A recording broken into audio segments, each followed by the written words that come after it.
Coach. I'm Caleb Cvirden. I serve on staff with FCA for the Concho Valley. Hey, weekly I'm going to put out a devotional specifically for coaches in the area, and this is all with the purpose to help engage, equip, and empower you and your athletes for the gospel of Jesus Christ.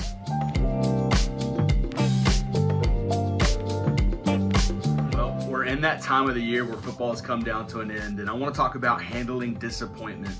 If you've coached longer than a week, then you understand the sting of disappointment. As a coach, I remember walking away almost every day finding something to be disappointed in. And the reason is because as a coach, you are competing to be the best.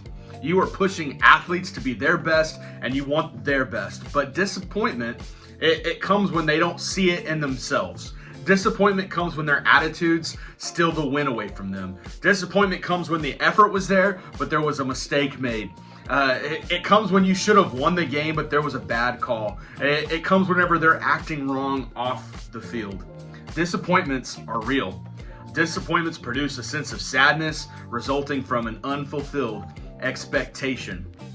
One moment we're celebrating, and then the next we feel knocked down by disappointment.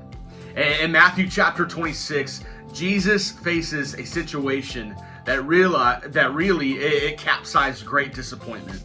Verses 14 through 16, one of his best friends, Judas, plots to betray him, which then results in verse 47 later on.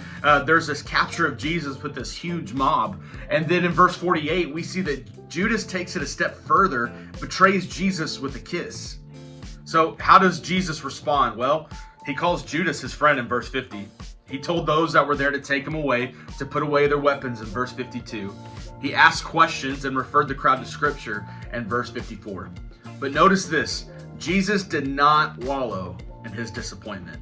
He did not let it take captive of his day. So coach, how do we respond to disappointment? And if I can be blunt with you, pick yourself up by your bootstraps and continue to do what God has called you to do. React in kindness and find peace in Scripture.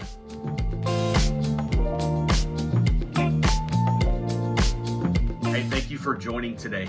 If you'd like to get an FCA program started on your campus or would like to get in contact with how you can help FCA and its mission in your community, you can find my email below as well as a link to help give to our organization and continue to fuel what God is doing in the Concho Valley. Coach, I understand what you're going through. I want you to know that you have somebody who loves you, who believes in you, who prays for you. Hey, work hard, serve well, honor up, and we'll see you next time.